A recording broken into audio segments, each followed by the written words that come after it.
जब भी कोई छोटा मोटा अपराध होता है तो शक की सुई सबसे पहले कुछ गिने चुने बदमाशों की ओर ही जाती है, जिनका आपराधिक इतिहास होता है, जिन्हें हिस्ट्री शीटर कहा जाता है। लेकिन जरा सोचिए क्या हो कि अगर एक अपराध में एक ऐसे संदिग्ध का नाम सामने आए जो पहले से ही सलाखों के पीछे हो।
साहब लगभग 3 किलो का माल गया है चोरी में।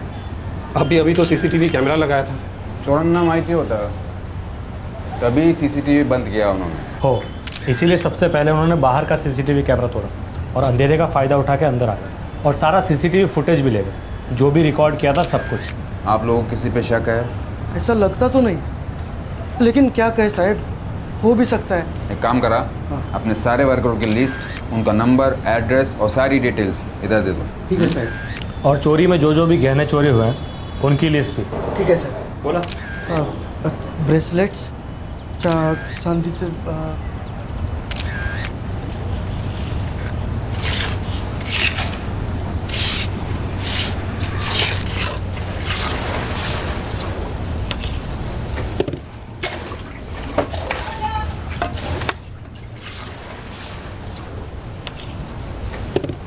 ठीक है चाह। अजय भाऊ चाय पी लो। नंदू चाह घे। होता है। नंदू 2 हफ्ते में ये सारा काम पूरा हो जाएगा ना? हो ताई, हो जाएगा पक्का, तुम्ही घाबरू नको। काय घाबरू नका रे, 3 दिवस झाले, इतना ही काम हुआ है अब तो। अरे ताई, शुरू में काम थोड़ा धीरे ही चलता है, लेकिन देखना 2 हफ्ते के अंदर पूरी दीवार खड़ी हो जाएगी, कलर प्लास्टर वगैरह सब हो जाएगा। हाँ, हो ही जाना चाहिए। वो क्या है ना, इस साल हम गणपती इथेच बसवणार आहे।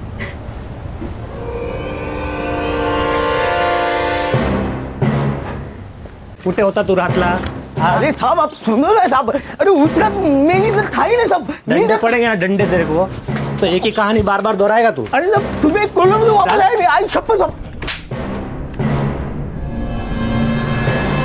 तेरे को मालूम है तू भी शामिल था? कौन है तेरा लीडर? साहब मैं नहीं था साहब। हाँ? आपने तो मेरा घर चेक किया साहब, कुछ भी तो नहीं मिला आपको साहब। घर में नहीं मिलता, लॉकअप में मिलता है। साहब मैंने कुछ नहीं किया साहब। जाएगा ना सब बाहर आ जाएगा। साहब मैंने कुछ नहीं किया साहब।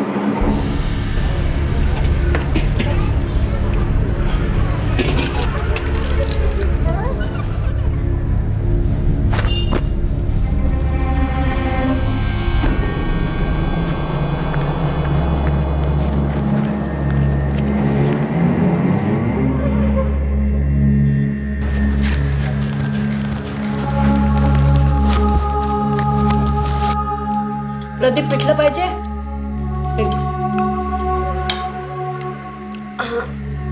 नंदू, काम कसं चाललं तुझं? चांगलं चाललंय। तो ये काम खत्म होने के बाद कल्याण वाली साइड पे तेरे लिए काम ढूंढ के रखा है। प्रदीप, तेरा काम कैसे चल रहा है? अच्छा चल रहा है दादा, अभी 1 साल और काम चलेगा। तो तू एक काम कर, तू उसी काम में लगा रहे।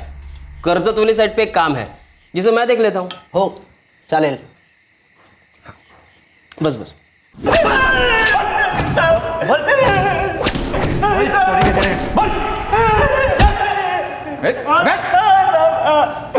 था साहब वहाँ पे। यानी किधर है? और कौन था? वो अविनाश था साहब मेरे साथ। तुम दोनों ही थे? टेढ़े में गिनता है मेरे को। और कौन कौन था? नंदू था साहब, नंदू वो था साहब मेरे साथ में, और सारे गहने भी उसी के पास है साहब। कौन है ये नंदू? नंदू नंदू वो किधर रहता है?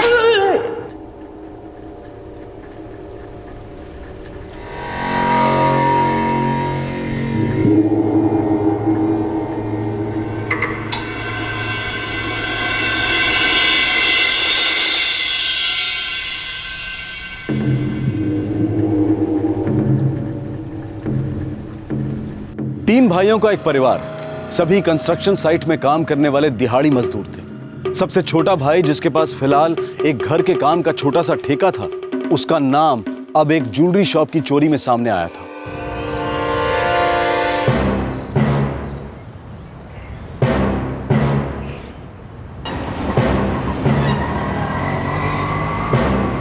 हे थांब थांब, हे बघ नंदू कुठे राहतो? नंदू? हा नंदू इधर बजरंग पाडावर राहता काही. नाही साहेब, माहिती नाही.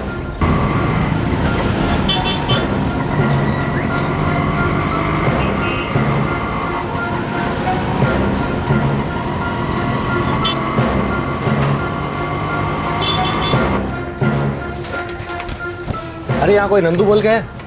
नंदू, एक नंदू गावित है साहब, मजदूरी करता है. नंदू गवित, हाँ वही नंदू गवित. कुठे है? साहब वो अगली गली में मिलेगा. गोपाल भाव के यहाँ काम पे लगा है, वो आंगन बनवा रहे हैं.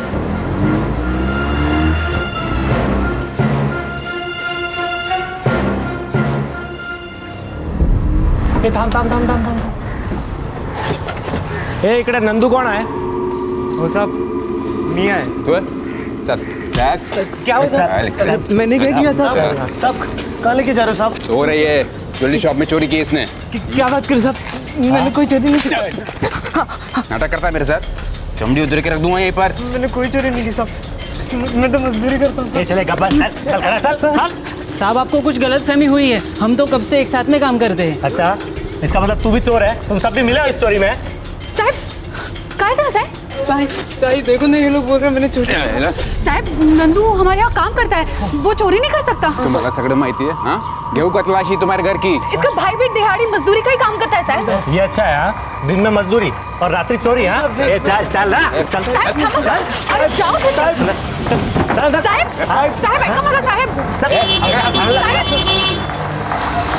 अरे जाओ, कोई उसके भाई को बुला लो. जाओ चल चल लवकर, अरे काम संपवायचं. कमलेश भाऊ, कमलेश भाऊ, नंदू को पुलिस पकड़ के लेके गई. क्या? अरे लेकिन क्यों? उन्होंने बोला उसने ज्वेलरी शॉप में चोरी किया है. अरे लेकिन कहाँ लेकर गए उसे? नहीं मालूम, आप चलो बस. चल चलते. उन्होंने कहा कि नंदू ने किसी ज्वेलरी शॉप में चोरी की है. नंदू ने? हाँ. नंदू को यहाँ काम करते हुए 3-4 दिन हुए. कब हुई चोरी? काय माहिती कधी झाली चोरी, पण ते त्याला घेऊन गे. कहाँ लेकर गए मेरे नंदू को? यही तो किसी को नहीं पता. अरे लेकिन बिना वजह उसे कैसे उठा के लेके जा सकते हैं? किती वेळा सांगितलं त्यांना की नंदू ऐसा कभी नहीं कर सकता, पर वो उसे लेके गए. अरे पण कमीत कमी तुम लोगों ने उनको ये तो पूछा होता कि नंदू को वो कौन से पुलिस स्टेशन लेके जा रहे हैं. अरे लेकिन अभी कैसे पता करूँ उसके बारे में? भाऊ सविता मैडम के पास चलते हैं, संगठन कार्यालय में, वो जरूर मदद करेगी. हाँ विष्णु बरोबर बोलतोय. चलो चलते हैं. क्या केला? क्या हुआ साहब? चल बता, किधर है 3 किलो के गहने? साहब मैंने कोई चोरी नहीं की साहब. बता, लूट का माल किधर छिपा है? कोई लूट नहीं की साहब मैंने. मला साहब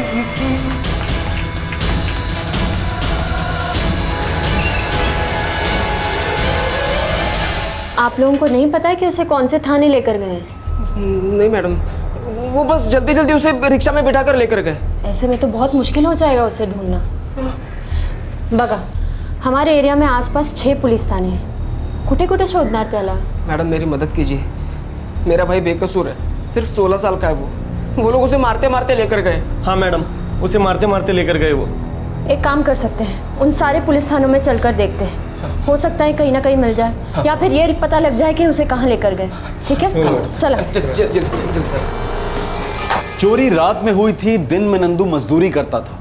कहीं कुछ ऐसा तो नहीं था जिससे नंदू का परिवार भी अनजान था? हाँ बता, कुठे आहेत दागिने? साहब मैंने कोई चोरी नहीं की साहब। नहीं मानेगा ना? हाँ? बोल किधर है? हाँ? हाँ? नहीं मैडम, नंदू गावित नाम की कोई एंट्री नहीं है। 2 कांस्टेबल्स लेकर गए थे। आपको पता है कि कौन से थाने लेकर गए होंगे? साहब एक थोड़ा लंबे कद का था और एक थोड़ा छोटे कद का। अरे बाबा, इतने कितने हवलदार आहेत और कितने थाने? एक काम करो, आप जैसे यहाँ पूछताछ के लिए आए ना, वैसे बाकी के थाने में भी जाके पूछताछ करो। जाओ। तो अगर आज सुबह अरेस्ट किया होता तो यहाँ लिखा होता, मालूम होता हमें। सिर्फ 16 साल का बच्चा है साहब, कोई चोर वोर नहीं है। ये सगळे ठीक है, लेकिन पहले पूछना चाहिए था ना कि उसे कहाँ लेके जा रहे हैं। वो बोले कोई ज्वेलरी शॉप चोरी का मामला है। कहाँ पर हुई है ऐसी कोई चोरी? ए गावड़े हो, तुझे मालूम है कोई ज्वेलरी शॉप में चोरी हुई है क्या? भला माहित नहीं, कौन से एरिया में चोरी हुआ? एरिया कहीं तो पता नहीं है। पता नहीं तो मालूम कैसे चलेगा? ऐसी चोरी तो रोज जगह जगह होती है। कोई आइडिया? आसपास कहीं कोई गहने चोरी की? कब हुई थी ये चोरी? पता नहीं साहब, मेरे भाई नंदू को गलती से उठा के लेके गए इस चोरी के लिए। हम तो सिर्फ इतना जानना चाहते हैं कि उसे कहाँ लेकर गए। अरे तो फिर ऐसा बोलो ना, मुझे लगा कि तुम्हारे कोई गहने चोरी हुए हैं। लोखंडे, मेरे को डेट नहीं मालूम, कोई नंदू है जो अरेस्ट हुआ है गहने चोरी के चक्कर में। उसका भाई आया है, वो उसके बारे में जानना चाहते हैं। देखिए 2 दिन पहले बमता नगर एरिया में एक चोरी हुई थी। आप लोग बमता नगर पुलिस स्टेशन चले जाइए, वहाँ पर एक चोरी की कंप्लेंट दर्ज की गई होगी।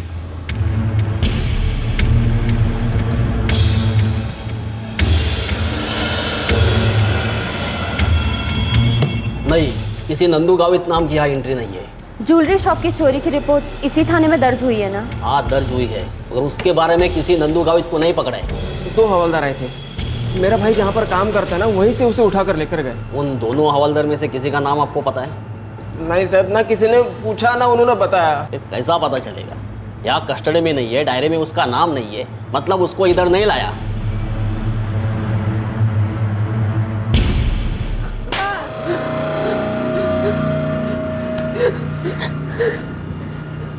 बड़ी जाड़ी चमड़ी का। तो एक और डोज। और क्या? सुन, अगर तूने शाम तक नहीं बताया कि तूने दागिने किधर छुपाए तो बिजली का करंट लगाऊंगा। सारा सच थूक देगा तो।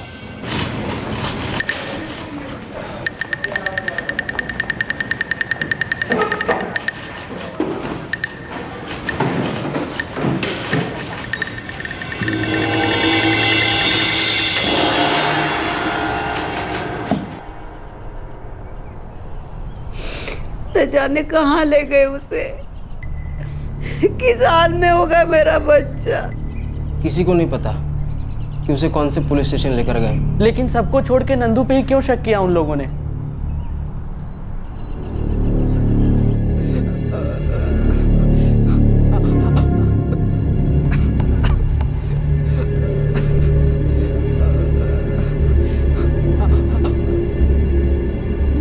साहब कृपा करा, नहीं, अगर आपकी मदद मिल जाए ना तो बहुत एहसान होंगे।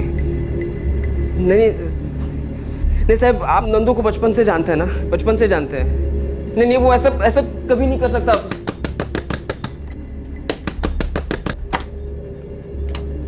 अरे नंदू बमता नगर पुलिस स्टेशन मध्ये आहे। क्या? हो, बमता नगर पुलिस स्टेशन? अरे लेकिन हम लोग तो वहां पर जाकर आए ना। और गोपाल भाऊ, आपको कैसे पता चला? नंदू ने मला फोन केला होता, उसने तेरे को भी फोन किया था, लेकिन तेरा फोन बिजी आ रहा था, इसलिए फिर मेरे को किया।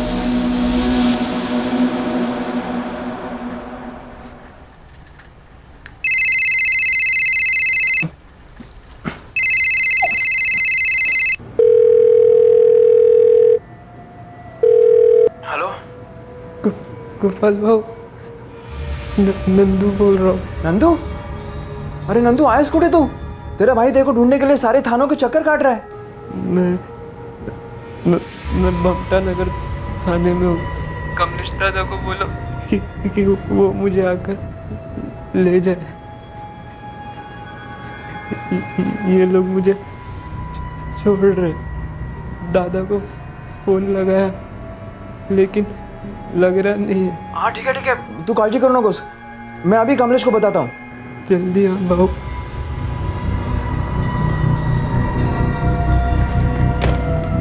चला।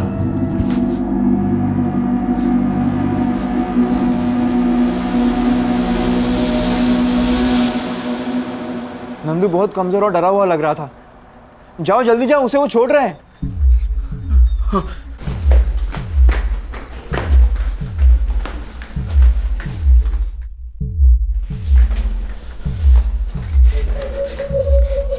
मेरा भाई नंदू है यहाँ।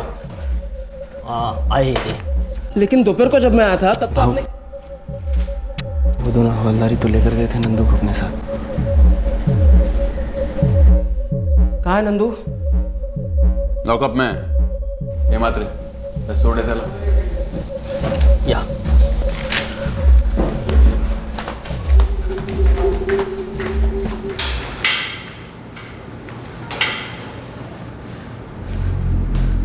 नंदू? दादा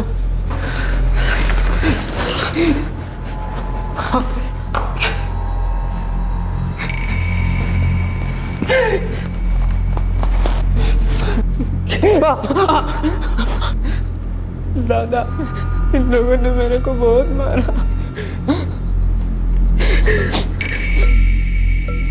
ये क्या किया आप लोगों ने मेरे भाई के साथ?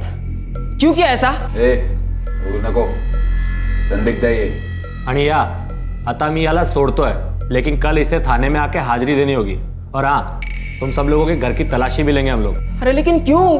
मेरा भाई चोर नहीं है। ज्वेलरी शॉप में चोरी हुई है, हमने एक संदिग्ध को पकड़ा, उसने तेरे भाव का नाम लिया, बोला नंदू ने करवाया ये सब। नंदू था साहब, नंदू वो था साहब मेरे साथ में। अरे साहब, मेरा भाई मजदूरी करता है, सब लोग जानते हैं यहाँ पर, हमें 12 साल से रह रहे हैं। नियत बदलते 12 सेकंड नहीं लगते आदमी की।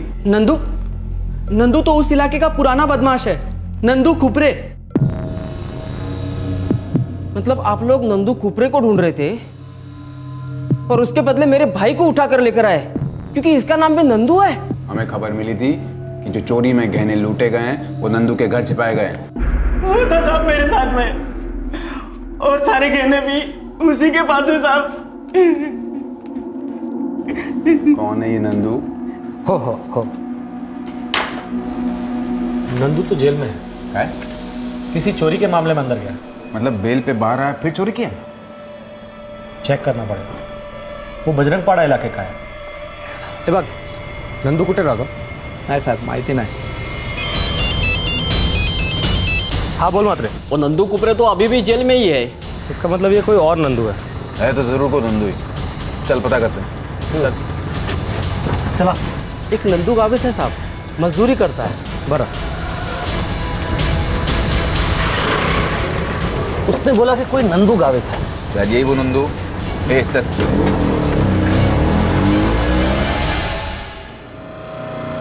तो आपने मेरे भाई को गलत पकड़ा और उसे इतनी बुरी तरह से मारा पीटा भी?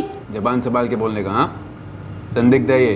अब सुन, मी उद्या येणार आणि तुझ्या घराची तलाशी घेणार, लेकिन उसके पहले नंदू को थाने में सुबह सुबह हाजिरी देने के लिए भेज देने का, समझा ना? अरे इसको एक सबक समझ के याद रखना। चल जा अभी।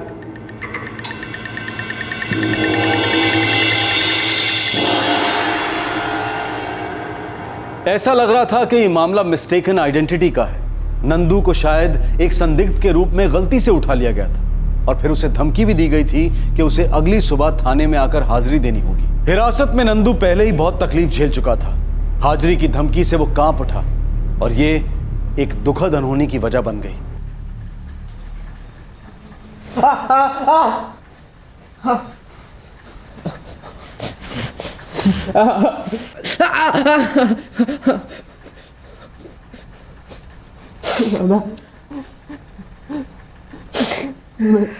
मैं नहीं जाऊंगा उधर दोबारा। मैं चलूंगा ना कल तेरे साथ। हाँ, तू डर मत, तूने कुछ गलत नहीं किया है। आई, मैं नहीं जाऊंगा उधर, वो फिर से मारेंगे मेरे को। नहीं नंदू, कमलेश और प्रदीप जाएंगे ना तेरे साथ? हाँ? संभाल के। बेटा कल तुझे हाजिरी देने तो जाना ही होगा, नहीं तो वो लोग तुझे फिर से उठा के लेके जाएंगे और फिर ना बात और भी बिगड़ जाएगी बेटा। दादा मैं पाया पड़ता दादा, मैं नहीं जाऊंगा उधर। वो लोग बेल्ट से मारते, डंडे से मारते दादा, बहुत खतरनाक है वो लोग। मैंने देख तू अभी सो जा। हाँ तुझे बहुत दर्द हो रहा है ना, तो आराम कर बेटा। लेकिन कल हमें हाजिर देने तो जाना ही होगा बेटा।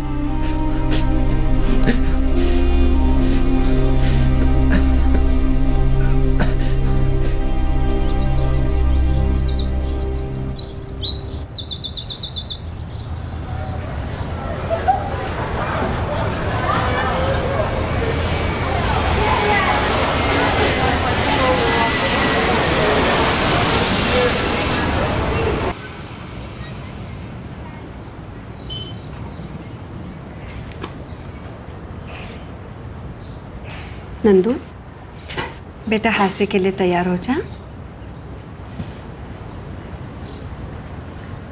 नंदू उठ जा बेटा, तैयार हो जा। देख मैं और प्रदीप हम दोनों चल रहे तेरे साथ, तुझे कुछ नहीं होने देंगे। चल शर्ट पैंट पहन ले।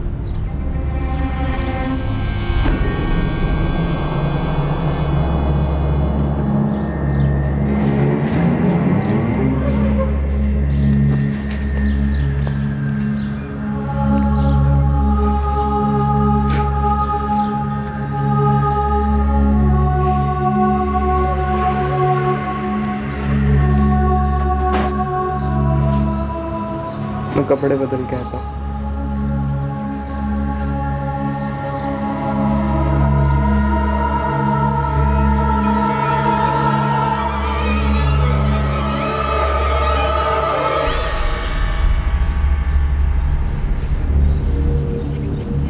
कमलेश नंदू बहुत डरा हुआ है, उसे पुलिस के साथ अकेला मत छोड़ना।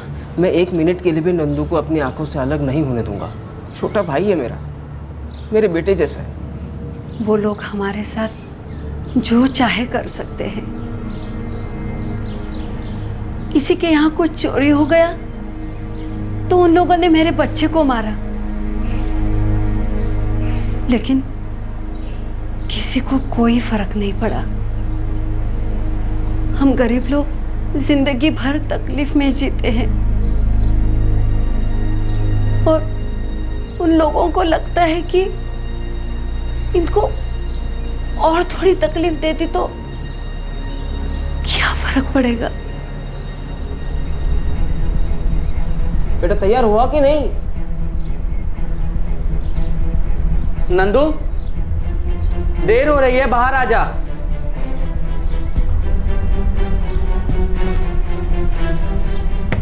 नंदू दरवाजा खोल बेटा। नंदू हे नंदू, नंदू दारूहाट, नंदू दरवाजा खोल। दरवाजा खोल बाया। नंदू दरवाजा खोल। नंदू नंदू दरवाजा उगाड़। ये दरवाजा क्यों नहीं खोल रहा है? दरवाजा तोड़ देते हैं। नंदू नंदू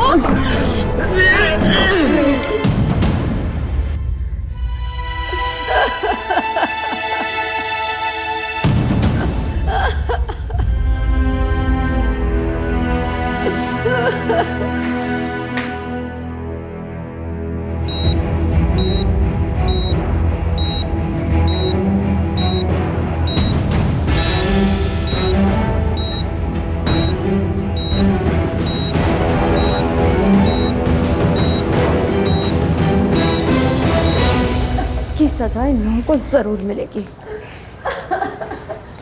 मला का नहीं बोलवलं? कल ही उसे घर लेकर आए थे, कह रहा था वापस थाने नहीं जाएगा। मैंने कहा उससे मैं चलूंगा तेरे साथ, प्रदीप चलेगा, लेकिन हम लोग नहीं जानते थे कि वो इतना डर गया कि खुद की जान लेने की कोशिश करेगा। तुम अभी के अभी मेरे साथ चलो। पुलिस थाने चलकर किसी बड़े ऑफिसर से बात करते हैं, और अगर ज़रूरत पड़ी ना तो ऊपर तक जाएंगे। कमाल है, आप लोगों ने एक लड़के को हिरासत में लिया और उसकी डायरी में एंट्री तक नहीं की। जानते हैं अभी किस हालत में है वो? देखिए मैडम, मैं इस मामले की पूरी इंक्वायरी करूँ, सब पता लगाऊँ। आप पहले एफआईआर दर्ज कीजिए, और अगर नहीं करना चाहते तो बता दीजिए, मुझे आपके सीनियर से बात करनी होगी। हे बघा मॅडम, तुम्ही आधी शांत व्हा। ये कोई शांत होने वाली बात है? पहले शुरू में आपने एक लड़के को फालतू में टॉर्चर किया, उसके बाद अगले दिन उसे पुलिस स्टेशन आकर हाजिरी देने की धमकी दी। अभी जाके देखिए वो किस हाल में पड़ा है हॉस्पिटल में। अहो मी म्हणालो ना, मैं कुछ करता हूँ। कीजिए, अभी एफआईआर दर्ज कीजिए। ये जो कस्टोडियल टॉर्चर हुआ है ना आपके थाने में, इसके खिलाफ। लेकिन मैडम, मुझे पहले इस मामले की जांच तो करने दीजिए, मुझे इस बारे में कुछ पता नहीं। आप विश्वास रखिए, मैं कुछ ना कुछ जरूर करूँ। ये वक्त है एक्शन लेने का। अगर आपने कुछ नहीं किया और उस लड़के को कुछ हो गया ना, तो इसके जिम्मेदार आप।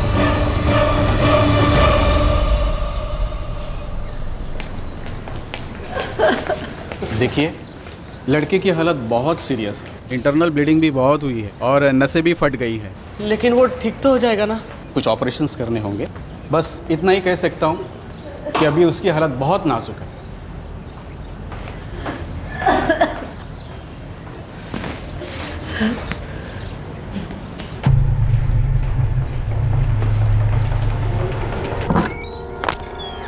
काय रे, काय केलं तुम्ही? तुम दोनों ने उस नंदू के साथ ये क्या किया? हमें क्या करना साहब, ज्वेलरी शॉप चोरी केस में एक सस्पेक्ट ने उसका नाम लिया था। अरे पर पहले का उसका कोई पुलिस रिकॉर्ड था? तुमने उसके घर की तलाशी ली? तेव्हा मी हेच पूछताछ तो करत होतो। तुम्हारे पूछताछ के बाद उस लड़के ने आत्महत्या की कोशिश की, त्याची कंडीशन क्रिटिकल है, माहिती है? हो सर, सुना हमने। तुम दोनों ने उसे इतना टॉर्चर किया? ऐसा कौन सा आरोपी है जो खाली सवाल पूछने से सब सच बता देता है? और साहब, जब भी कोई चोरी होती है तो हम लोग सस्पेक्ट लोग को पकड़ते हैं, उनसे पूछताछ करते हैं, उनसे जानकारी निकलवाते हैं। पर यहाँ तुमने एक गलत लड़के को उठाया था, उसके साथ इतनी सख्ती करने की क्या जरूरत थी? आम्हाला वाटलं की खोटं बोलतोय तो सच निकलवाने की कोशिश की साहब, बस। और साहब, जब भी कोई अपराध होता है तो सबका यही रोना रहता है कि पुलिस कुछ काम नहीं करती। अब किसी के मुंह से सच उगलवाना इतना आसान नहीं है सर। खरं म्हणतो तो सोपं नसतो साहब। हमको एक सस्पेक्ट ने बोला कि बजरंगपाड़ा का नंदू इसमें शामिल है, तभी उसको उठाया। उठा लिया है ना, अब इसके सारे जवाब तैयार रखना। इसी लड़के को क्यों उठाया, इसके साथ इतना टॉर्चर क्यों किया? एफआईआर दर्ज होने वाली है, मुझे तुम दोनों से इस मामले में डिटेल स्टेटमेंट चाहिए। हो, उसे जबरदस्ती उठाया गया था, फिर पूरे दिन पुलिस थाने में रखकर उस पर टॉर्चर किया गया है। ममता नगर पुलिस थाने। हो, हेलो, एक मिनट आई, उसके बड़े भाई से तेरी बात करवाती हूँ। कमलेश, मेरे दोस्त का फ़ोन, अखबार के लिए काम करता है, तुमसे बात करना चाहता है। हो सकता है कुछ मदद मिल जाए। लो, बात करो।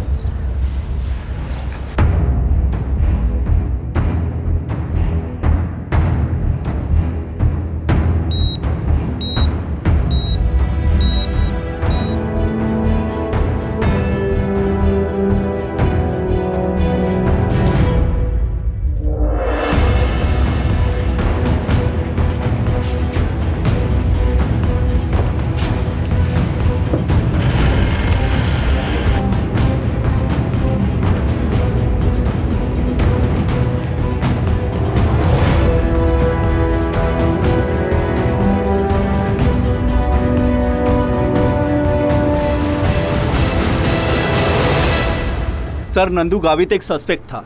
उसके एक साथी ने ज्वेलरी शॉप चोरी के सिलसिले में उसका नाम लिया था। फिर उससे थोड़ी पूछताछ की गई, बस। फिर उसे जाने दिया गया और अगले दिन थाने में हाजिरी के लिए बुलाया। उसे किसी प्रकार की कोई धमकी नहीं दी गई। कांस्टेबल गोविंद काकड़े और कांस्टेबल महेश होलकर पुलिस जांच की अपनी ड्यूटी निभा रहे थे। न जाने नंदू गावित क्यों घबरा गया और सुसाइड करने की कोशिश की, जिसका कारण पुलिस की जाँच तो बिल्कुल नहीं थी सर। इसलिए मैं आपसे इन दोनों की जमानत मंजूर करने की रिक्वेस्ट करता हूँ। जमानत मंजूर की जाती है।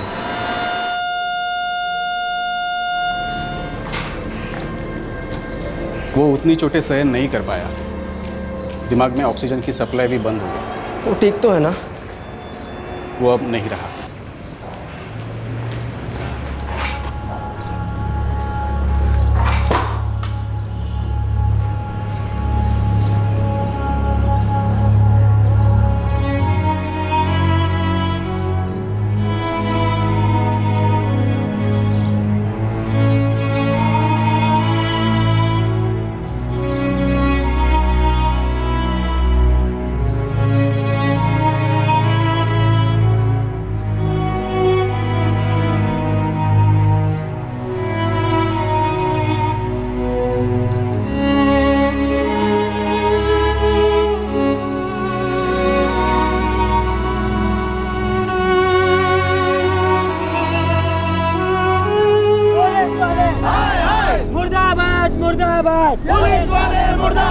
पुलिस वाले मुर्दाबाद मुर्दाबाद, पुलिस वाले मुर्दाबाद, जेलमध्ये टाका या गुन्हेगारांना, जेलमध्ये टाका या गुन्हेगारांना, पुलिस वाले पुलिस वाले पुलिस वाले।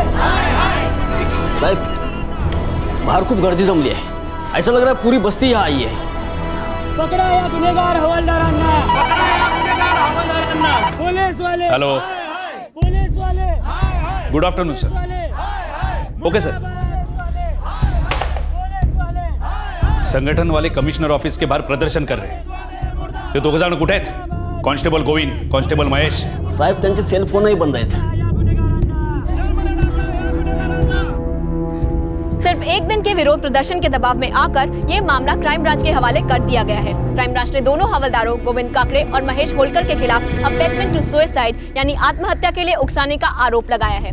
साथ ही साथ उनके खिलाफ गैरकानूनी तरीके से हिरासत में रखने और चोट पहुंचाकर गलत बयान कबूल करवाने का भी आरोप लगाया गया है। यह अदालत कांस्टेबल गोविंद काकड़े और कांस्टेबल महेश होलकर इन दोनों के जमानत का आदेश रद्द करती है और उन्हें तुरंत प्रभाव से हिरासत में लेने का आदेश देती है।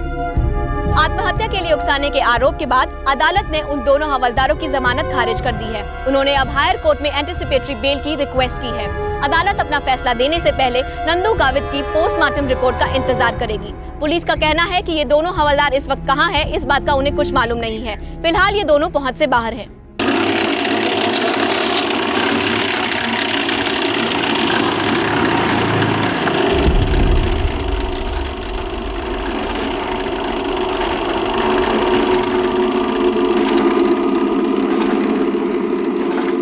कमलेश गावित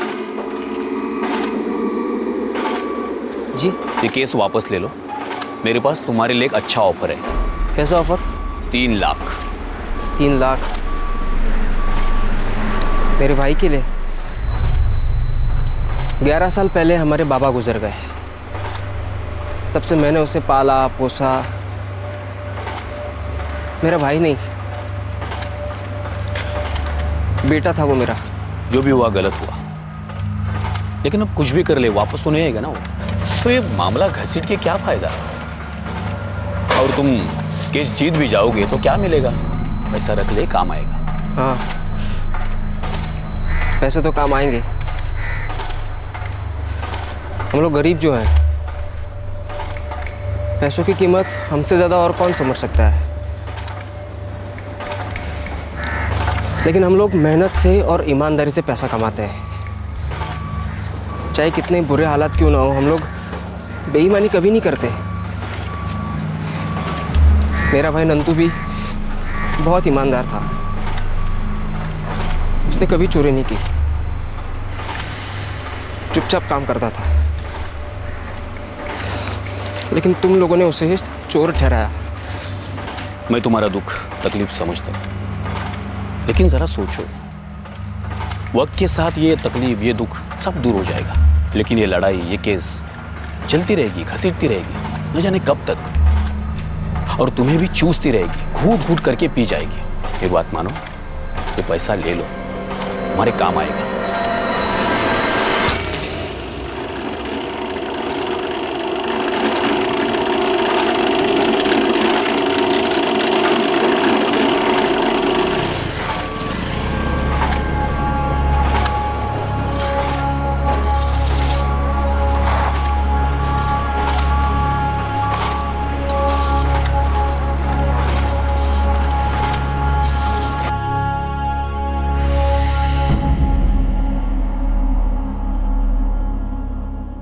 नंदू गावित की पोस्टमार्टम रिपोर्ट अभी आनी बाकी है।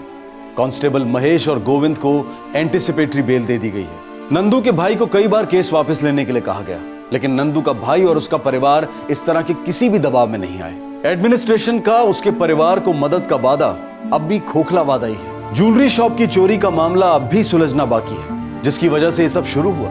इस मामले के अपराधियों को क्या कभी सजा मिलेगी? और अगर मिलेगी तो क्या सजा मिलेगी? ये सवाल अब भी सामने खड़ा है। एक नाम की उधेड़बुन में नंदू पकड़ा गया और सिर्फ इसलिए वो एक आसान सस्पेक्ट बन गया। वो हम नाम था उस नंदू का जिसका नाम जांच में सामने आया था, जो हिस्ट्री शीटर था और जिसका रिकॉर्ड पुलिस के पास था। काश एक बार डबल चेक कर लिया होता। एक जवान लड़के को पकड़कर उसे इतनी बेरहमी से टॉर्चर करने से पहले जरा सी सावधानी बरती होती। कहना मुश्किल है, क्योंकि जिन्होंने इसे पकड़ा था और उस पर अत्याचार किया था, उनके लिए वो कौन था ये शायद मायने ही नहीं रखता था। वो शायद ये किसी के साथ भी करते जो भी उनके हत्थे चढ़ जाते। पुलिस थाने जाने के ख्याल भर से नंदू की रूह कांप गई। उसे अपनी जान लेना आसान रास्ता लगा। किसी अपराध को सुलझाने में, मुजरिम तक पहुंचने में पुलिस जिस तनाव और दबाव से गुजरती है वो हमें भी समझ में आता है। उनके तरीके कितने कठोर और कितने सख्त हैं ये वो खुद भी जानते हैं। वो खुद इस बात की समझ रखते हैं। लेकिन किसी भी पकड़े गए सस्पेक्ट के साथ ऐसा क्रूर व्यवहार माफी के काबिल नहीं है। हम उम्मीद करते हैं इसकी सजा भी उतनी ही कठोर होगी।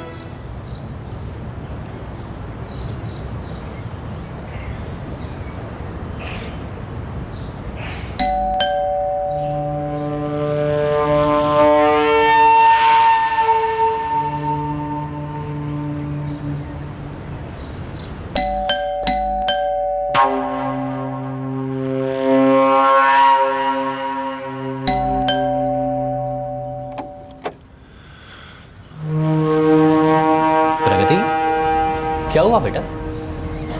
दरवाजा खोलने में इतनी देर क्यों लगा दी?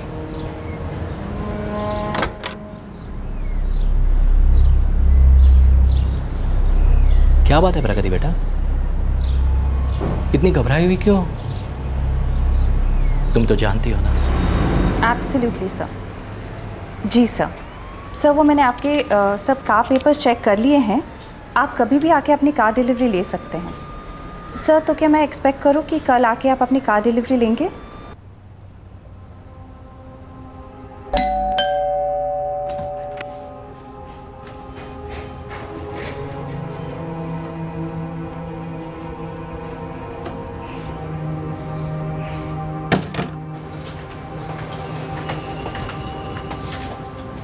क्या हुआ प्रगति?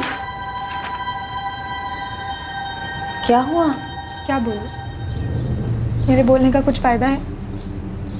हाँ, मुझे रोज़ हैरेस किया जाता है, मेंटली, फिजिकली, लेकिन आपको तो कुछ नज़र नहीं आता ना, क्योंकि आप समझना ही नहीं चाहती। तुम वापस इकबाल की बातों को लेके बैठ गई हो ना। प्रगति वो तुम्हारे पापा हैं।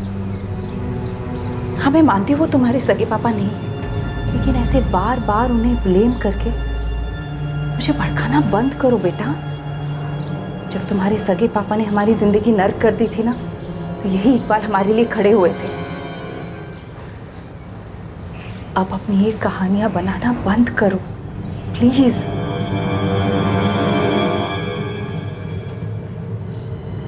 माँ मैं कोई कहानियाँ नहीं बना रही, मैं झूठ नहीं बोल रही।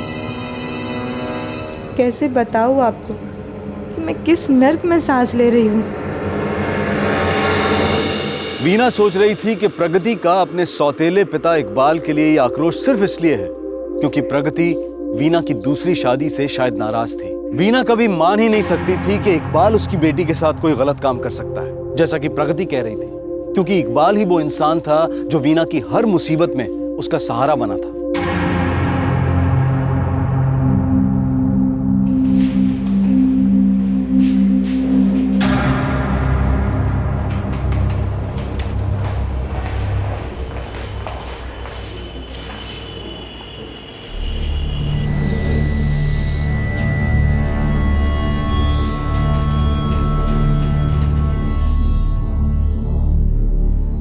तुम दिल के जख्मों को तो छुपा लोगे, लेकिन इन जख्मों का क्या? जिंदगी कागज पे लिखी कोई कहानी नहीं जिसे जब चाहे मिटा दो। मेरी 8 साल की बच्ची है। मेरे लिए सब कुछ आसान नहीं है, लेकिन मुश्किल भी तो नहीं है। एक औरत जो पढ़ी लिखी है, अपने पैरों पर खड़ी है, उसके लिए अपनी और अपनी बेटी की जिंदगी को संवारना कोई बड़ी बात तो नहीं है ना। आगे तुम्हारी मर्जी। या तो अपने घर में अपने पति के हाथों तिल तिल मरती रहो, या तो घर की दहलीज को लांग कर जिंदगी को गले लगाओ। फैसला तुम्हारा है, और तुम जो भी फैसला लोगी उसमें मैं तुम्हारे साथ रहूंगा, एक दोस्त की तरह।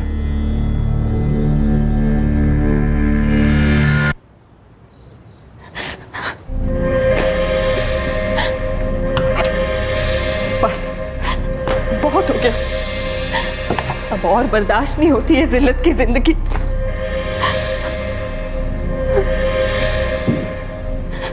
हम एक नई हवा में सांस लेंगे बेटा, हम एक नई हवा में सांस लेंगे। तुमने हमें ये सब कुछ पहले क्यों नहीं बताया? और बेटा 9 साल तक तुम ये सब अकेली सहती रही। हम तेरे कितने पास रहते हैं बेटा, तुझे कभी भी ऐसा नहीं लगा कि हमें आके बताए? मुझे तो बस यही लगता था आप लोगों को कभी ये गिल्ट ना हो कि आपने मेरे लिए गलत लड़का चुना, और फिर मुझे तो यही लगता था कि धीरे धीरे सब कुछ ठीक हो जाएगा। अरे वीना, पर आप कुछ ठीक होते हो मुझे दिखाई नहीं दे रहा पापा। बस अब और बर्दाश्त नहीं होता। तेरे दर्द को देखकर दुख तो हो गए हमें। चाहे तू ये सब कुछ पहले बताती जब चुपचाप सह रही थी, या फिर अब बता रही जब तू उसे छोड़ के आई है। तुझे दुखी देखकर हम कैसे चैन से रह सकते बेटा? इकबाल, मैं इस तरह आपके साथ ये रिलेशनशिप कंटिन्यू नहीं करना चाहती। प्रगति अब बड़ी हो गई है, मेरा डिवोर्स भी हो चुका है।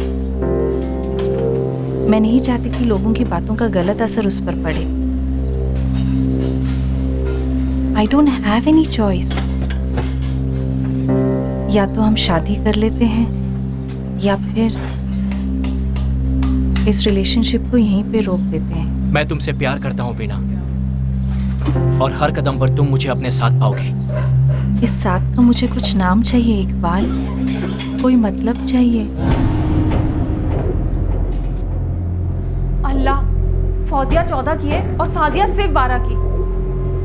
वो दोनों सुनेंगी तो क्या सोचेंगी?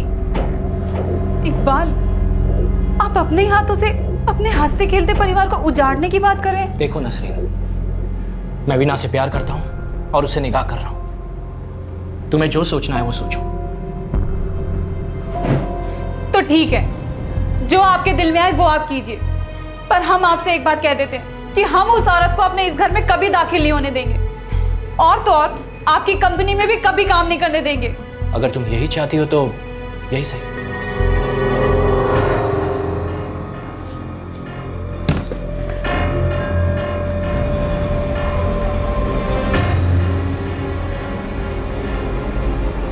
बेटा, संचित तलाकशुदा है लेकिन वो एक अच्छा इंसान है। ठीक है, अगर वो तुझे पसंद नहीं तो कोई बात नहीं, हम कोई दूसरा रिश्ता ढूंढेंगे, अच्छा रिश्ता।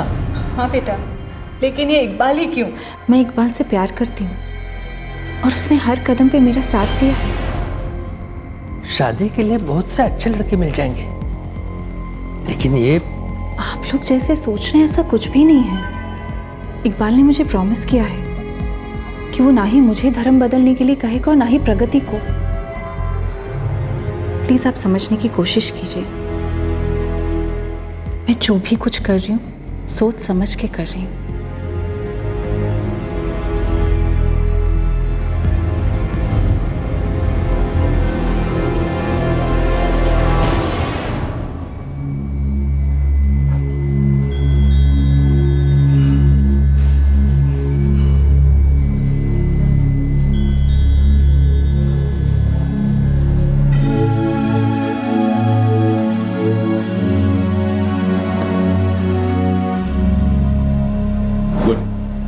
Congrats Veena, congrats Iqbal. Thank you Rashmi. बहुत बहुत शुक्रिया। अरे भाई, अब ये दोनों मियाँ बीवी हैं। Now cheers for them.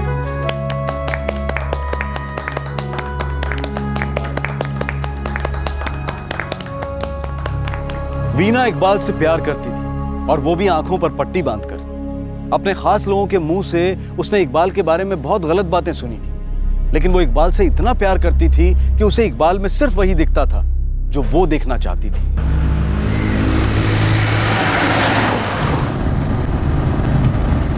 तो रश्मि, तुम्हारे हस्बैंड कैसे हैं? अच्छे हैं, मुझे बहुत मिस करते हैं वहाँ। बहुत अकेलापन महसूस करते होंगे नहीं? हाँ, थोड़ा बहुत। और तुम? मैं भी। हाँ, तुम्हारी तो अभी अभी शादी हुई है। 8 महीने हुए होंगे नहीं? जी। वो फॉरेन कंट्री में और तुम यहाँ, बहुत अकेलापन होगा ना जिंदगी में? हाँ वो तो है। चलो एक बार, thank you so much, bye. Rashmi, हाँ अकेलापन बहुत ही खौफनाक और डिप्रेसिंग होता है। हाँ पर मैं खुश हूँ, वो भी खुश है, कोई प्रॉब्लम नहीं है। यू नो, कभी कभी मैं भी बहुत ही अकेलापन महसूस करता हूँ। तुम तो अपनी कजिन को जानती हो ना, हम साथ में बहुत खुश हैं, लेकिन फिर भी कभी कभी अकेलापन महसूस होता है। मुझे लगता है हमें मिलते रहना चाहिए ताकि हम एक दूसरे के साथ अपने दिल की बात शेयर कर सकें, अपनी मुस्कुराहट और अपने अकेलेपन को बांट सकें। ओके इकबाल, मैं चलती हूँ, बाय।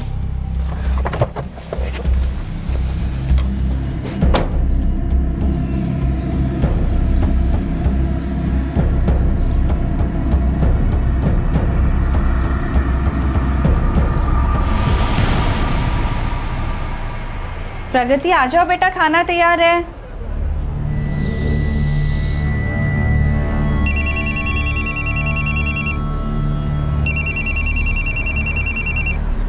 हेलो रश्मि, कैसी हो तुम? बहुत दिन हो गए, कोई खबर नहीं। अच्छा वीना, एक बात बता, तुम्हारे और इकबाल के बीच में सब ठीक चल रहा है ना?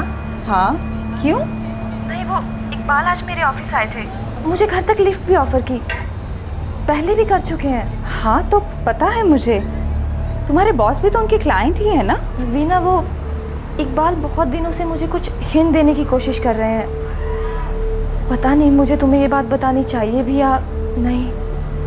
क्या?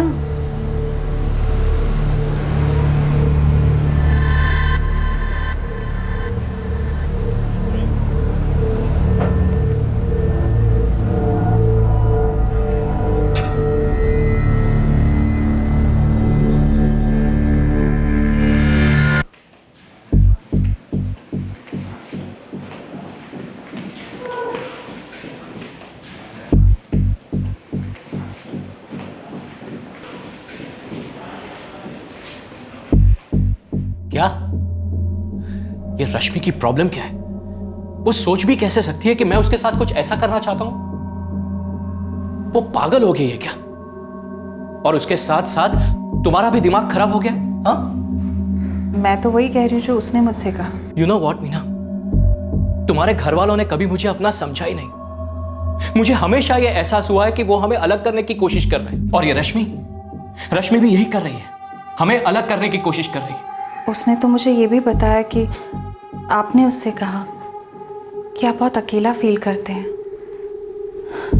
इकबाल मेरे होते हुए। What nonsense Veena. देखो वीना, मैंने तुम्हारी जिंदगी को सहारा नहीं दिया है, बल्कि तुमने मेरी जिंदगी को नए मायने दिए हैं, संवारा है मेरी जिंदगी को।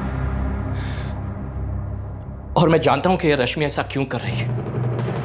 भले ही वो तुम्हारी कजिन हो, लेकिन दिल ही दिल में वो तुमसे चलती है।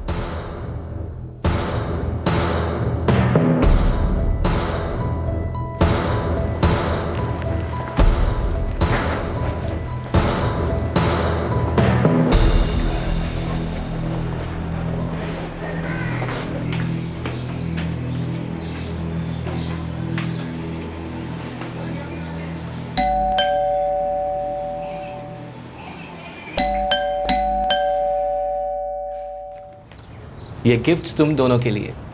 प्रगति, ये तुम्हारे लिए और ये तुम्हारे लिए। क्यों? ये ड्रेसेस तुम दोनों पे बहुत अच्छी लगेंगी। प्रगति, अपने पापा को पहन के नहीं दिखाओगे बेटा?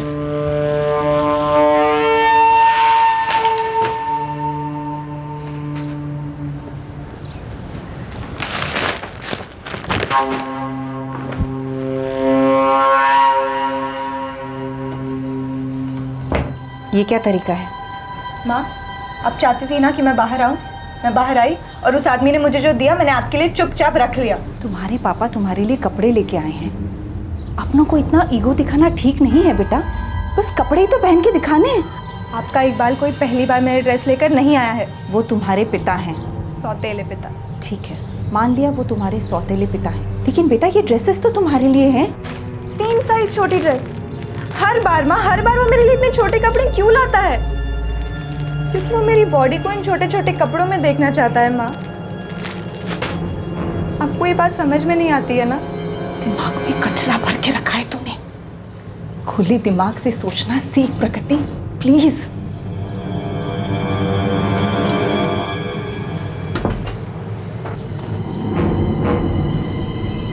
मुझे अपनी सोच बदलने की जरूरत नहीं है माँ, आपको अपनी आंखें खोलने की जरूरत है।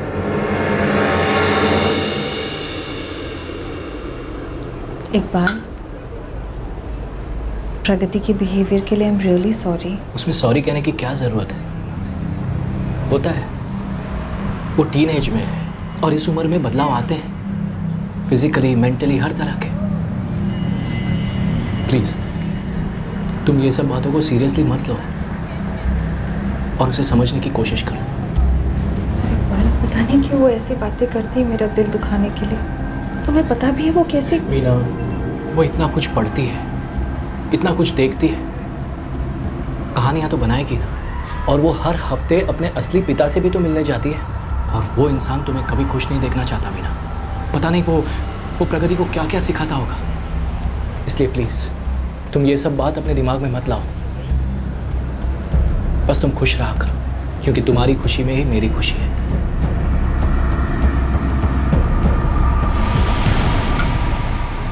वीना को ऐसा कभी लगा ही नहीं कि उसकी बेटी प्रगति जो कुछ भी उससे कह रही थी उसमें कुछ तो सच हो सकता था।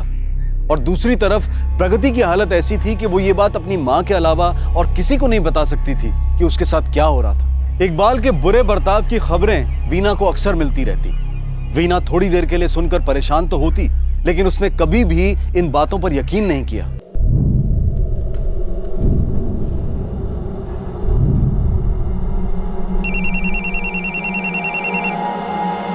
हेलो वीना जी, मैं संजय बोल रहा हूँ। संजय, इकबाल के ऑफिस से? जी हाँ। हाँ बोलो संजय। मैं आपसे मिलना चाहता हूँ, कुछ पर्सनल काम है। लेकिन संजय काम क्या है ये तो बताओ। वो क्या हम मिलकर बात कर सकते हैं? दरअसल मुझे आपकी मदद की ज़रूरत है। अच्छा ठीक है, 1:30 बजे मेरा लंच ब्रेक रहता है तो हम तब मिल सकते हैं। हाँ संजय बोलो। वीना जी, बात यह है कि 2 महीना पहले श्वेता नाम की एक लड़की ने हमारे ऑफिस में ज्वाइन किया था। ओके। और एक दिन वो इकबाल सर के केबिन से भागती हुई बाहर आई और वो बहुत रो रही थी।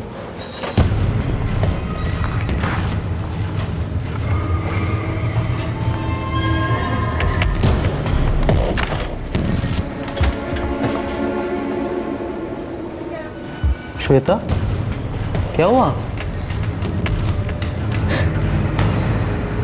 और उसके 3 दिन बाद श्वेता ने नौकरी छोड़ दी। तुम कहना क्या चाहते हो? श्वेता ने मुझे बताया कि इकबाल सर उसके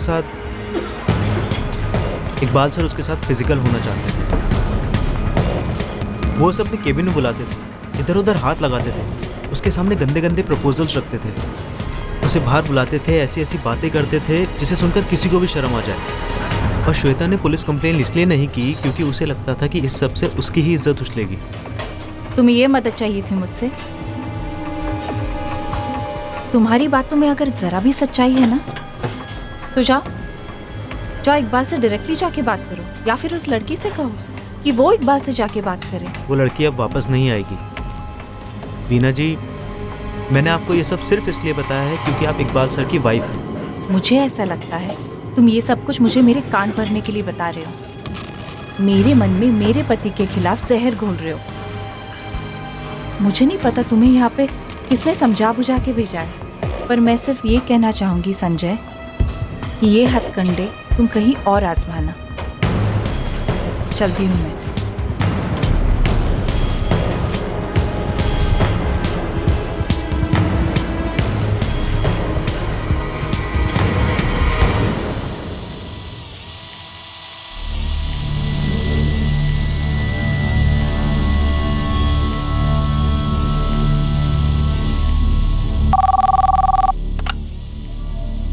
Good afternoon. Every car sales and services. Veena, Veena. हाँ वीना सुन, मुझे बहुत दिनों से तुझसे एक बात करनी थी। हाँ बोल ना। वीना, तुम मेरी बेटी चंचल को तो जानती हो ना? हाँ। चंचल की एक बहुत अच्छी दोस्त है शीतल, और शीतल फौजिया की पक्की दोस्त है, इकबाल की बेटी। तो मुझे चंचल बता रही थी कि शीतल और इकबाल का कुछ चक्कर चल रहा है। वो उसकी बेटी की दोस्त है, उसकी उम्र की। आरती, तुम्हें ऐसी सुनी सुनी बातों पे ध्यान नहीं देना चाहिए। पता है क्यों? क्योंकि लोग वो नहीं कहते जो वो देखते हैं, वो कहते हैं जो वो समझते हैं। खैर, मुझे काम है, फिर मिलती।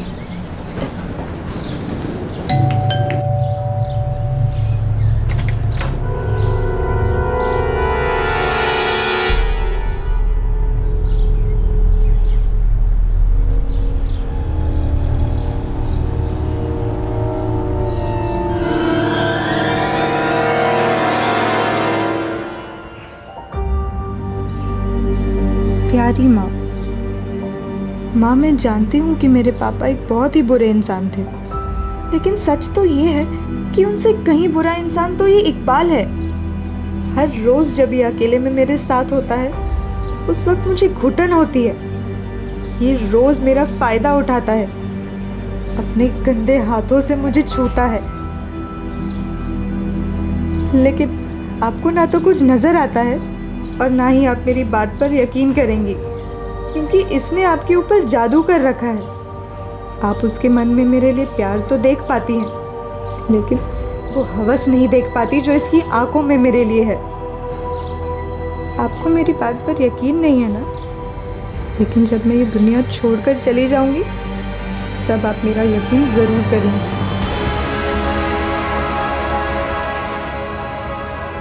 जब आप मेरी लाश देखेंगी ना, तब आपको मेरी हर बात याद आएगी। आपकी प्रगति।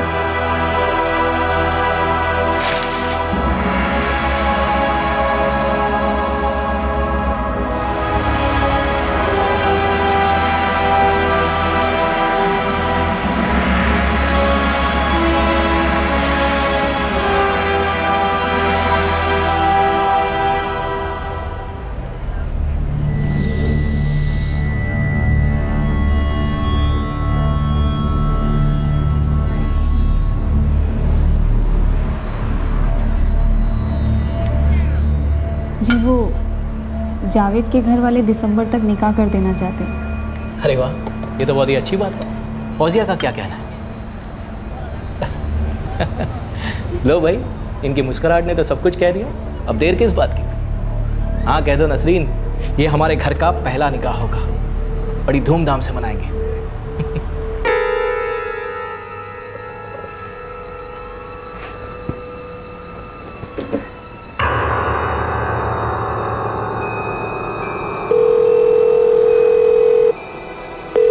हाँ जान, कैसी हो? आप कल आए नहीं? हाँ, वो मैं नसरीन के साथ था। एक्चुअली बात है कि वो फौजिया का निकाह तय हो गया है, और इसी सिलसिले में नसरीन को मुझसे कुछ बात करनी थी। आप आज रात आएंगे? हाँ हाँ ऑफ कोर्स जान, तुमसे दूर कैसे रह सकता हूँ? तुम में तो हमारी जान अटकी हुई है। Love you.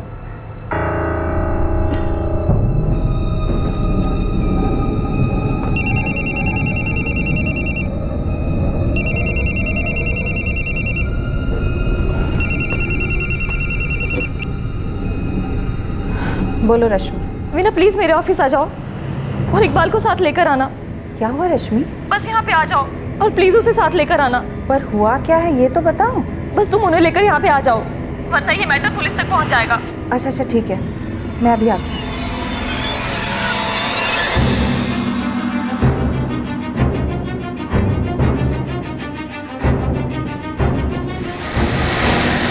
वीना, लेकिन हुआ क्या है? मुझे कुछ भी नहीं पता इकबाल, शायद वो किसी परेशानी में हो। परेशानी थी तो बता भी तो सकती थी ना, अपनी परेशानी दूसरों के सर क्यों डाल रही है? इकबाल, हुआ होगा कुछ। रश्मि, क्या हुआ? सब ठीक तो है ना रश्मि? तुमने अचानक हमें फोन करके यहाँ बुला लिया, बात क्या है? हाँ, ये वही आवाज थी।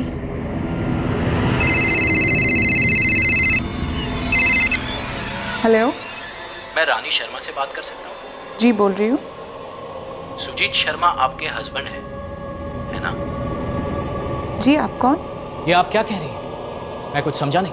वो इसी की आवाज़ थी। वीना, ये आदमी इकबाल हमारी जिंदगी बर्बाद करना चाहता है।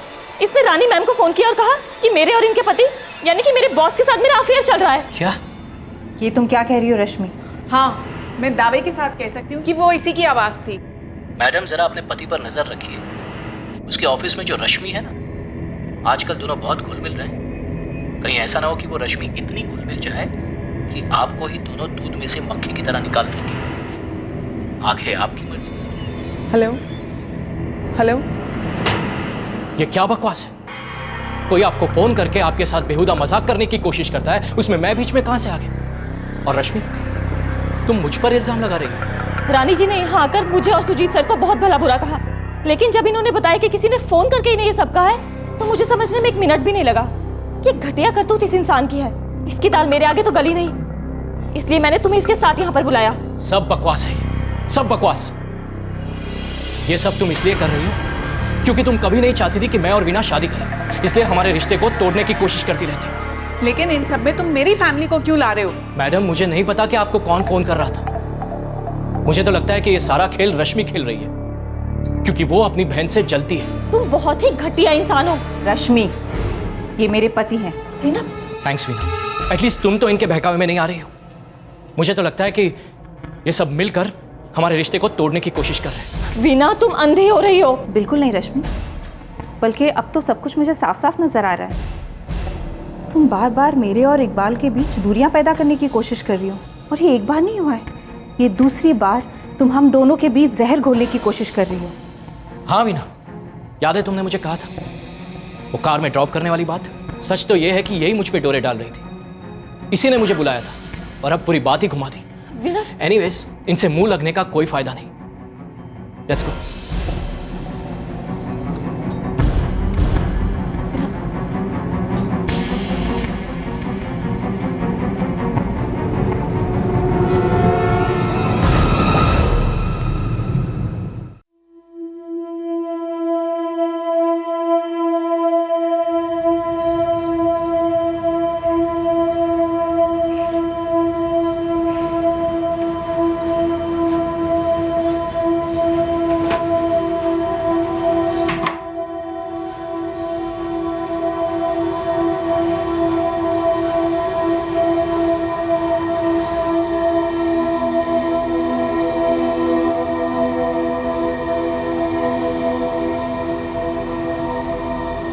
लेकिन जब मैं ये दुनिया छोड़कर चली जाऊंगी तब आपको मेरी हर बात याद आएगी।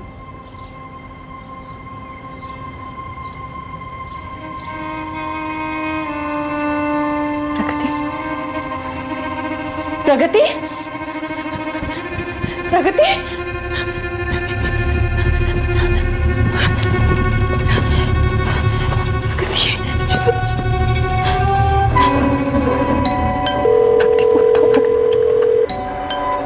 प्रगति, तू कहाँ बेटा?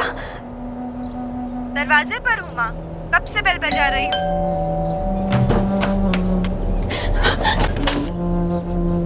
प्रगति, प्रगति, तूने ऐसा सोच भी कैसे लिया बेटा? तू क्या करने जा रही थी? तूने अपनी जान देने की सोची? बोलो, तुम अपनी जान देना चाहती थी? क्यों? क्यों बेटा? मुझे समझ ही नहीं आ रहा था कि मैं आपको कैसे बताऊं कि वो इंसान जिसे आप मेरा पिता बनाकर लाई हैं और चाहती हैं कि मैं उसे अपना पिता मान लूं, वो मुझ पर कितना गलत नज़र रखता है। मुझे बार बार फिजिकली मोलेस्ट करता है माँ, और फिर ये सारी बातें अगर मैं आपसे आकर नहीं कहूँगी तो फिर किससे कहूँ माँ? और फिर जब आप भी मेरी बातों पर यकीन नहीं करती तो फिर मैं रोज़ रोज़ मरकर जी रही हूँ।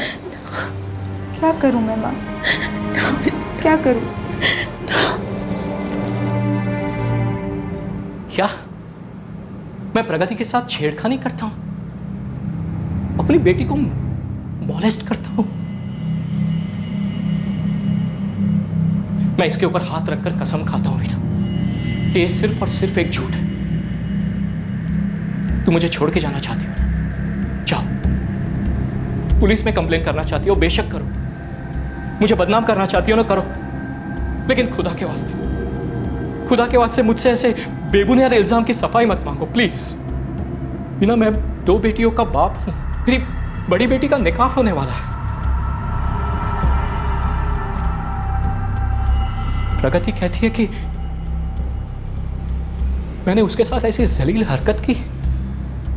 हाँ, मैं उसका सौतेला बाप हूं, लेकिन मैंने तुम दोनों को पूरे दिल से अपनाया है बिना। हाँ, मैं उसे मिलने जाता हूं, लेकिन उसके दिल में मेरे लिए छोटी सी जगह बन सके इसलिए, उसकी जिंदगी में एक बाप की कमी पूरी हो सके इसलिए। और वो मुझ पे ऐसा इल्जाम लगा रही, इन सब का ये सिला दे रही है। तुम एक काम करो, एक चाकू लो और मेरे सीने के आर पार कर दो, लेकिन अल्लाह के वास्ते मुझ पर ऐसा बेबुनियाद इल्जाम मत लगाओ बिना। एटलीस्ट तुम तो मत लगाओ।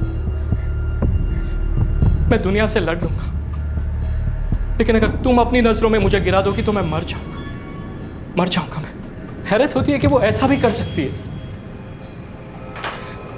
बिना। वो एक 16 साल की बच्ची है, उसे तो मैं माफ कर लूंगा, लेकिन तुमने कैसे सोच लिया कि मैं ऐसी जलील हरकत कर सकता हूं? कैसे?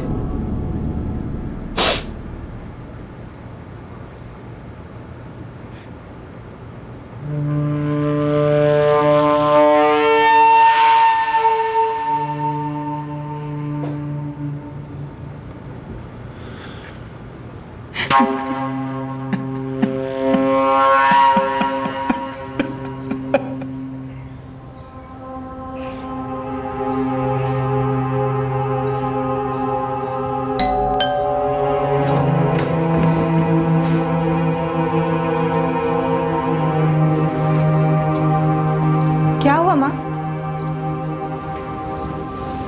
ग्रो अप प्रगति, और अपनी ये सारी हरकतें बंद करो। तो आप फिर से उस आदमी की चिकनी चुपड़ी बातों में आ गई। आप उसके लिए अंधी हो रही हैं माँ। तुम चाहती क्या हो? छोड़ दूं मैं उसे? जाने दो उसे? क्या मेरी अपनी कोई लाइफ नहीं है? तुम हर वक्त अपने बारे में ही क्यों सोचती हो? माँ, आप आईने में वो देख रही हैं जो आप देखना चाहती हैं। अब वो तो देख ही नहीं रही जो असल में वो आईना आपको दिखाना चाह रहा है।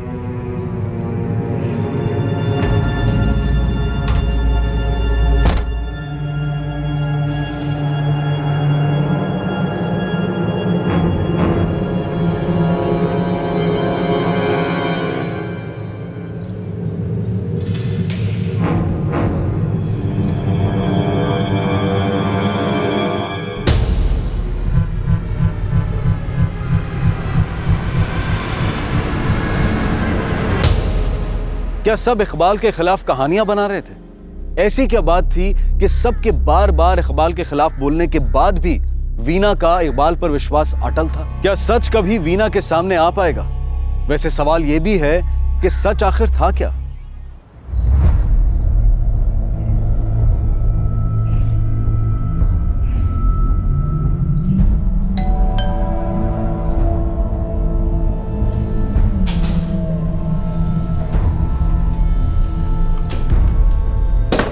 तो तुम्हारी माँ ने तुम्हारी बात मान ली?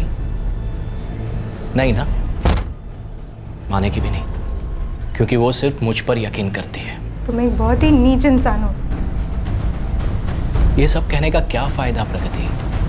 अब होगा वही जो मैं चाहूंगा, है ना? तुम्हारे पास और कोई रास्ता नहीं है, इसलिए सच से समझौता कर लो। और सच ये है कि मैं तुम्हें बहुत पसंद करता हूं।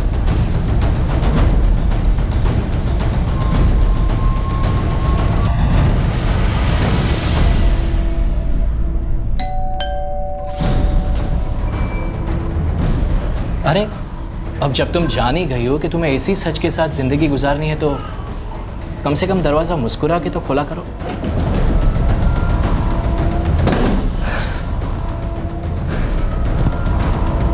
गुड बाय स्वीटहार्ट, कल मिलते हैं। और मैं जानता हूं कि कल तुम जब दरवाजा खोलोगी तो तुम्हारे इस खूबसूरत चेहरे पर प्यारी सी मुस्कान होगी। Good bye.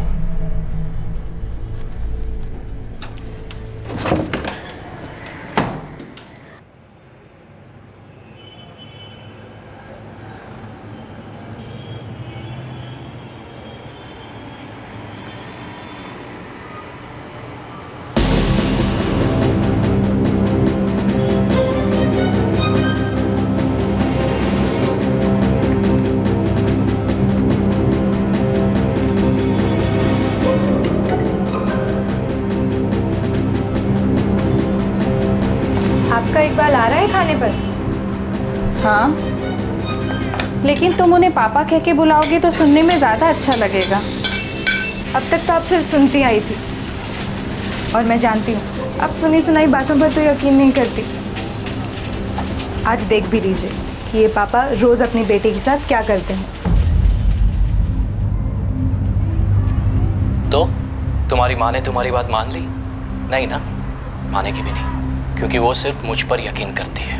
तुम एक बहुत ही नीच इंसान हो, बिल्कुल भी शर्म नहीं है तुम्हें। ये सब कहने का क्या फायदा प्रगति? अब होगा वही जो मैं चाहूंगा। तुम्हारे पास और कोई रास्ता नहीं है।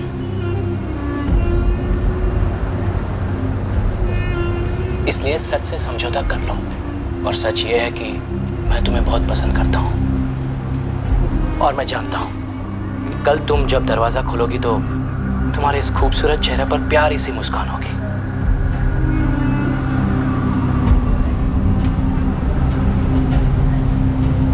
ये वो सच है जो मैं रोज जीती हूँ।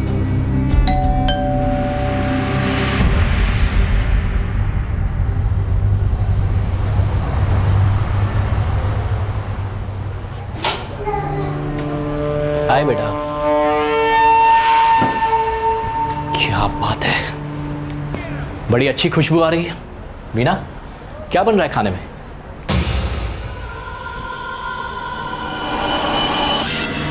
क्या हुआ? तुम्हारा मूड क्यों खराब है? इसने फिर से कुछ कह दिया तुम्हें? हाँ प्रगति, क्या कहा अपनी माँ से? उसे क्यों बार बार डिस्टर्ब करती रहती हो तुम? हाँ वीणा, वीणा, खबरदार जो मेरी माँ को हाथ लगाने की भी कोशिश की तो। ये क्या कर रही हो तुम? क्या पट्टी पड़ाई इसने तुम्हें? तो तुम्हारी माँ ने तुम्हारी बात मान ली? नहीं ना, माने की भी नहीं, क्योंकि वो सिर्फ मुझ पर यकीन करती है। तुम एक बहुत ही नीच इंसान हो, बिल्कुल भी शर्म नहीं है तुम्हें। ये सब कहने का क्या फायदा प्रगति? सब झूठ है, वही जो मैं चाहूँ सब झूठ है। मुझसे उलझने की कोशिश कर रही हो तुम? हाँ, छोड़ूंगा नहीं, बर्बाद कर रख दूंगा तुम दोनों को। अगर ये क्लिप किसी को दिखाकर मुझे बदनाम करने की कोशिश की तो जीना आराम कर दूंगा तुम दोनों का, जीना आराम कर दूंगा।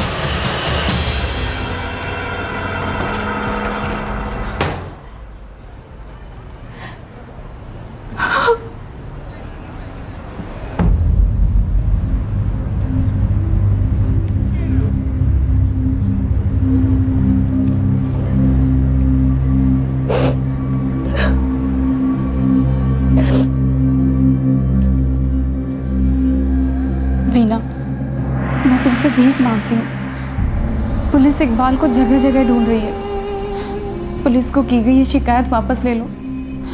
देखो, मेरी बेटी फौजिया का निकाह तय हुआ है। अगर रिश्तेदारों में बात पता चली तो हमारी तो नाक कट जाएगी। मेरी बेटी फौजिया की जिंदगी बर्बाद हो जाएगी। ये शिकायत वापस ले लो। अल्लाह के लिए ऐसा मत करो। माँ, नसरीन जी, उस इंसान ने बहुत दिनों तक मुझे तड़पाया है, खेला है मेरे साथ, और मैं ये बात बाहर जाकर किसी से कह भी नहीं सकती थी। लेकिन आज मेरी माँ मेरे साथ खड़ी है। अब मैं ये कंप्लेन वापस नहीं लेने वाली। उस इंसान ने जो घटिया हरकत की है मेरे साथ, उसकी सज़ा तो उसे ज़रूर मिलेगी। वो ना तो एक अच्छा इंसान है और ना ही एक अच्छा पिता। और अगर मैं उसे ऐसे ही छोड़ दूंगी तो वो न जाने और कितनी लड़कियों के साथ ऐसी हरकत करेगा। हो सकता है कि ये सब कुछ किसी और घर में भी हो रहा होगा। लोग मेरे बारे में क्या कहेंगे और आगे जाके मेरे साथ क्या होगा, इसकी परवाह किए बिना मैं ये सब कुछ खुद जाकर बताऊंगी। शायद इसे देखकर वो लोग भी आगे आएंगे जिनके साथ ऐसा हादसा हुआ है।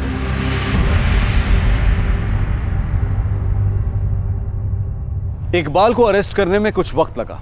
उसने माँ और बेटी को डराने के सारे हथकंडे अपनाए, लेकिन दोनों ने हार नहीं मानी। एक काबिल वकील ने प्रगति का केस अपने हाथों में लिया और इकबाल की घटिया हरकतों से पूरी दुनिया को रूबरू करवाया। प्रगति और वीणा अपनी जिंदगी को फिर से संवारने की कोशिश कर रही हैं। इकबाल को सेक्शन 354A के तहत असॉल्ट और criminal force to a woman with the intent of outraging her modesty और पॉक्सो यानी कि protection of children from sexual offence act के सेक्शन 12 के तहत गिरफ्तार किया गया है। जब गलत करने वाला कोई बाहर का होता है तो उसे पहचानना हमारे लिए आसान होता है। हम उसे ठीक करने का हर संभव प्रयास करते हैं, उसकी शिकायत दर्ज करते हैं, गलत करने वाले को सजा दिलवाते हैं। लेकिन जब गलत करने वाला हमारे घर के अंदर का ही हो तो ये सब बहुत मुश्किल हो जाता है। जिसके साथ गलत होता है वो अक्सर इस द्वंद में रहता है कि वो अपनी ये बात किससे कहे, कोई ऐसा जो उसकी बात पर विश्वास करे, सही कदम उठाए। इस बात का डर भी रहता है कि कहीं उसकी बात का गलत मतलब तो नहीं निकाल लिया जाएगा। हम प्रगति की हिम्मत की दाद देते हैं कि उसने अपने साथ हो रहे अपराध के खिलाफ आवाज उठाई और सही कदम उठाकर उस इंसान को कानून के हवाले करवाया। जब भी कोई बच्चा किसी के खिलाफ गलत हरकत करने की शिकायत करे या कोई ऐसा बर्ताव जिसमें बच्चा अनकंफर्टेबल फील करे तो उसे नजरअंदाज ना करे, बल्कि उस बात पर खास तौर से ध्यान देने की जरूरत है। परसों यानी रविवार को हम लेकर आएंगे एक और ऐसा ही केस जहां घर के अंदर ही किसी अपने ने अपने के ही साथ किया विश्वासघात। तब तक अपना ख्याल रखें, सुरक्षित रहें और याद रखें, सही वक्त, सही कदम, सतर्क रहें। जय हिंद। क्राइम पेट्रोल्स के और भी दिलचस्प कहानी देखने के लिए हमारे चैनल को सब्सक्राइब करें और बेल आइकॉन दबाना न भूलें।